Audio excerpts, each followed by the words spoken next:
দেখুন বন্ধুরা, কাঁচা আমের আমসত্ত্ব দেখতে কতটা সুন্দর আর কতটা লোভনীয় হয়েছে আর কতটা স্বচ্ছ হয়েছে যে হাতের তালু পর্যন্ত দেখা যাচ্ছে।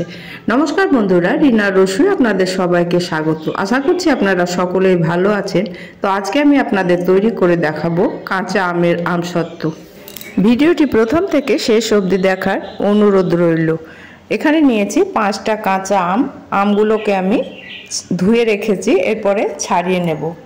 এগুলো আমার বাড়ির গাছের আম, গাছ থেকে পেড়ে আমগুলো আমি পরিষ্কার করে ধুয়ে রেখেছি।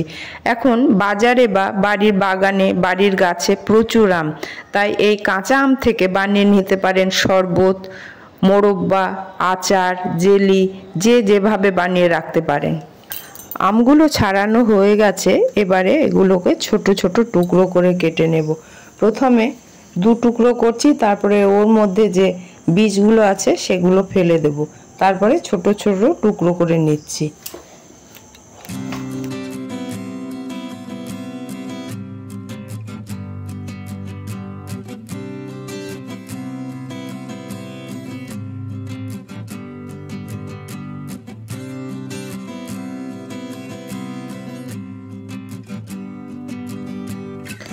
দেখুন আমগুলো আমার সব কাটা হয়ে গেছে। এবারে গ্যাসের মধ্যে একটা কড়াই বসিয়ে দিয়েছি। আমগুলোকে একটু ভাপিয়ে নিতে হবে, তবেই নরম হবে। এবারে আমি দিয়ে দিচ্ছি পরিমাণ মতো জল। জলটা গরম হলে আমগুলো এর মধ্যে ছেড়ে দেব। আগে ভাবতাম কাঁচা আমের আমসত্ত্ব কিভাবে বানায়, কিন্তু কাঁচা আমের আমসত্ত্ব বানানো যে এতটা সহজ আর খেতে যে এতটা সুন্দর তা জানতাম না। আপনারা বাড়িতে দেখবেন এইভাবে বানিয়ে কতটা সুন্দর এবং কত সহজেই হয়ে যায়।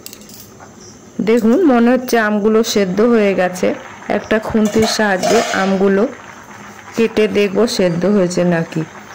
হ্যাঁ, আমগুলো সেদ্ধ হয়ে গেছে। এবারে অন্য একটা পাত্রে এটাকে তুলে রাখছি। এখন প্রচুর রোদ, আমসত্ত্ব শুকানোটা কোনো ব্যাপারই নয়, তাই কাঁচা আম থাকতে থাকতে প্রচুর পরিমাণে এই আমসত্ত্ব বানিয়ে রাখুন, সারা বছর ধরে খেতে পারবেন। দেখুন, আমগুলো আমি অন্য একটা পাত্রে তুলে রাখছি। তারপরে একটা ছাঁকনির সাহায্যে আমের পাল্পগুলো আমি বের করে নেব। প্রথমে আমি একটা চামচের সাহায্যে এটাকে মেখে নিচ্ছি, তারপরে আমি ছাঁকনিতে দেব, তাহলে খুব ভালোভাবে পাল্পটা বেরিয়ে আসবে আর আমের যে শাঁস সেগুলো ছাঁকনির মধ্যে থেকে যাবে। আমি ছাঁকনির মধ্যে নিয়েছি। এবারে ঘুরিয়ে ঘুরিয়ে আমি আমের পাল্পগুলো বের করে নেব, খুব সুন্দরভাবে বেরিয়ে যাবে। পুরো আমটাই ছাঁকনির সাহায্যে এইভাবে আমি ছেঁকে নেব। দেখুন, শাঁসগুলো সব ছাঁকনির মধ্যে থেকে গেল আর পাল্পগুলো কি সুন্দর বেরিয়ে গিয়েছে। এবারে এটাকে আমি জাল দেব।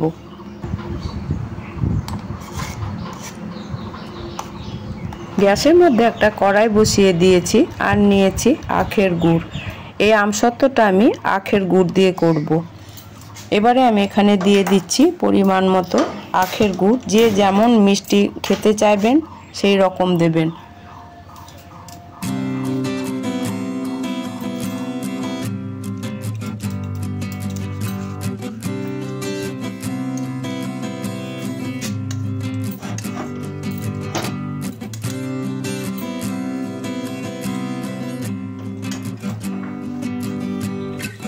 গুড়টা আমার দেয়া হয়ে গেছে। এবার গুড়টাকে গলতে কিছু সময় দেব, আস্তে আস্তে গলে যাবে। তারপরে এর ভেতরে আমের পাল্পটা দিয়ে দেব। দেখুন, গুড়টা গলে গিয়েছে। এবার আমের পাল্পটা দিয়ে দেব। সরি, এখানে আমের পাল্পটা দেওয়ার সময় ক্যামেরাটা অফ হয়ে গিয়েছিল, তাই দেখাতে পারিনি। অল্প যেটুকু ছিল সেটুকু দিলাম। এবার এটাকে আমি পাক হতে দেব। দেখছেন বন্ধুরা, কাঁচা আমের আমসত্ত্ব বানানো কতটা সহজ। আমার মনে হয় পাকা আমের চেয়ে কাঁচা আমের আমসত্ত্ব বানানোটাই খুব সহজ। এইভাবে এটাকে জাল দিতে হবে, একদম খুব ঘন করা চলবে না। আর এখানে দিয়ে দিচ্ছি 2টো এলাচ, একটা তেজপাতা। এগুলো পরে আমি তুলে ফেলে দেব। এখানে দিয়ে দিচ্ছি স্বাদ মতো লবণ আর দিচ্ছি 1 চামচ চিলি ফ্লেক্স। এটাকে আমি টক ঝাল মিষ্টি করতে চাইছি। আপনারা যদি শুধু টক মিষ্টি খেতে চান তাহলে চিলি ফ্লেক্সটা দেওয়ার কোনো দরকার নেই। আমের ঘনত্বটা ঠিক এই রকম রাখবেন, একদম পাতলাও হবে না আবার একদম ঘনও হবে না, এইভাবে রাখতে হবে, তাহলেই তৈরি হয়ে যাবে সুন্দর আমসত্ত্ব। এটা আমার হয়ে গেছে। এবারে আমি গ্যাসটাকে অফ করে দিচ্ছি, তারপরে অন্য একটি থালার মধ্যে আমি এটা ঢেলে দেব।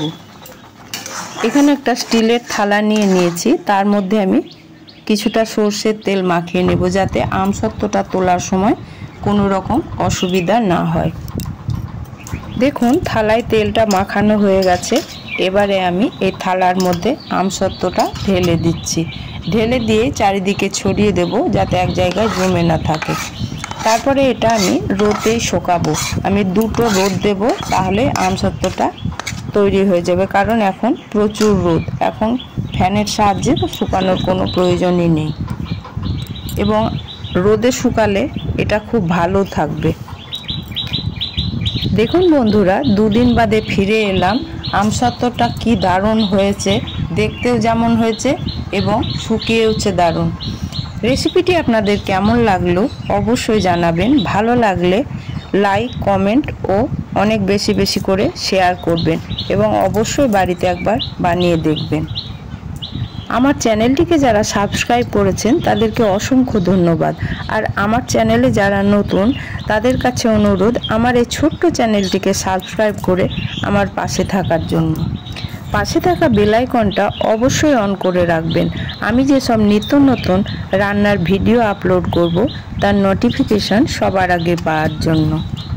আমার ফেসবুক পেজটা যারা ফলো করছেন তারা অবশ্যই একটা লাইক এবং কমেন্ট করে দেবেন। আজ তাহলে এখানেই শেষ করছি। আবার আপনাদের সামনে হাজির হব নিত্য নতুন রেসিপি নিয়ে।